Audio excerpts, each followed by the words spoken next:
കനത്ത മഴയിൽ വിമാനത്താവളങ്ങളിൽ വെള്ളം കയറിയതോടെ വിമാനങ്ങൾ റദ്ദാക്കി. കൊച്ചിയിൽ നിന്ന് യുഎഇയിലേക്കുള്ള 3 വിമാന സർവീസുകൾ റദ്ദാക്കി. യുഎഇയിലെ പ്രതികൂല കാലാവസ്ഥയെ തുടർന്നാണ് വിമാനങ്ങൾ റദ്ദാക്കിയത്. ദുബായിൽ നിന്നുള്ള വിമാനങ്ങളും കേരളത്തിലേക്ക് വരുന്നില്ല. ഇന്നലെ ദുബായ് വിമാനത്താവളത്തിൽ ഇറങ്ങേണ്ട മുഴുവൻ വിമാനങ്ങളും മറ്റു വിമാനത്താവളത്തിലേക്ക് തിരിച്ചുവിട്ടിരുന്നു.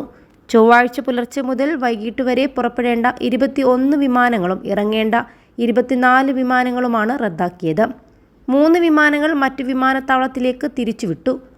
യാത്ര പുറപ്പെടുന്നതിന് മുൻപ് അതത് എയർലൈനുകളുമായി ബന്ധപ്പെട്ട വിമാന സമയം ഉറപ്പാക്കണം. എയർലൈനുകളുടെ വെബ്സൈറ്റിലും ഏറ്റവും പുതിയ വിവരങ്ങൾ ലഭിക്കും. യാത്രക്കാർ 4 മണിക്കൂർ മുൻപെങ്കിലും വിമാനത്താവളത്തിൽ എത്താനും നിർദ്ദേശമുണ്ട്. കനത്ത മഴയെ തുടർന്ന് യുഎഇയിൽ റെഡ് അലർട്ട് പ്രഖ്യാപിച്ചിരിക്കുകയാണ്. ദുബായ്, അലൈൻ, ഫുജൈറ ഉൾപ്പെടെ മേഖലകളിൽ അതീവ ജാഗ്രതാ നിർദ്ദേശം നൽകി. വീടുകളിൽ നിന്നും പുറത്തിറങ്ങരുതെന്നാണ് നിർദ്ദേശം. സർക്കാർ ജീവനക്കാർക്ക് വർക്ക് ഫ്രം ഹോം അനുവദിച്ചു. സ്വകാര്യ മേഖലയിലും ആവശ്യമെങ്കിൽ വർക്ക് ഫ്രം ഹോം നൽകാൻ നിർദ്ദേശം നൽകിയിട്ടുണ്ട്. വിദ്യാലയങ്ങൾക്ക് അവധിയാണ്. വരും മണിക്കൂറുകളിൽ മഴ ശക്തമാകുമെന്നാണ് അധികൃതരുടെ മുന്നറിയിപ്പ്. +2 ഡിഗ്രി കഴിഞ്ഞവർക്ക് വേൾഡ്സ് ഫസ്റ്റ് AR/VR ക്ലാസ് റൂമിലൂടെ സ്മാർട്ട് ഫോൺ എഞ്ചിനീയർ ആവാം. കൂടുതൽ അറിയാൻ വിളിക്കൂ ബ്രിഡ്കോ ആൻഡ് ബ്രിഡ്കോ.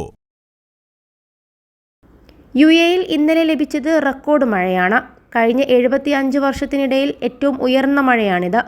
24 മണിക്കൂറിനുള്ളിൽ 254.8 മില്ലിലിറ്റർ മഴയാണ് അലൈനിലെ ഖദം അൽ ഷക്ല മേഖലയിൽ പെയ്തതെന്ന് നാഷണൽ സെന്റർ ഓഫ് മെറ്റീരിയോളജി അറിയിച്ചത്. മഴക്കെടുതിയിൽ വൻ നാശമുണ്ടാവുകയും റാസൽ ഖൈമ വാദിയിൽ കാർ ഒഴുക്കിൽപ്പെട്ട് സ്വദേശി മരിക്കുകയും ചെയ്തു.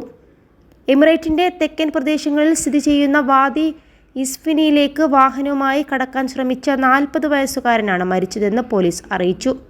രാജ്യത്തുടനീളം കനത്ത മഴയെ തുടർന്ന് താഴ്വരയിലെ ജലനിരപ്പ് ഉയർന്നതാണ് വെള്ളപ്പൊക്കത്തിലേക്ക് നയിച്ചത്. അപകടകരമായ മഴയുള്ള കാലാവസ്ഥയിൽ ഇത്തരം പ്രദേശങ്ങളും താഴ്വരകളും സന്ദർശിക്കുന്നത് ഒഴിവാക്കണമെന്ന് അധികൃതർ ആവർത്തിച്ച് പൊതുജനങ്ങൾക്ക് മുന്നറിയിപ്പ് നൽകി. 21 ലക്ഷത്തോളം സന്തുഷ്ടരായ ഉപഭോക്താക്കളും 2 ലക്ഷത്തോളം തിമിര ശസ്ത്രക്രിയകളും പൂർത്തിയാക്കിയ മലബാറിലെ ഏക കണ്ണാശുപത്രി Al Salama high hospital, hospital road, Perinthalmanna. അതേസമയം ശക്തമായ മഴയിലും വെള്ളപ്പൊക്കത്തിലും ഒമാനിൽ മലയാളികളടക്കം 12 പേരാണ് മരിച്ചത്. കൊല്ലം സ്വദേശി സുനിൽ കുമാർ സദാനന്ദനാണ് മരിച്ച മലയാളി. സൗത്ത് ഷർക്കയിൽ മതിൽ ഇടിഞ്ഞു വീണാണ് സുനിൽ കുമാർ സദാനന്ദൻ മരിച്ചത്. മെക്കാനിക്കായി ജോലി ചെയ്യുകയായിരുന്നു സുനിൽ കുമാർ. ഉച്ചയ്ക്ക് 3 മണിയോടെയായിരുന്നു അപകടം.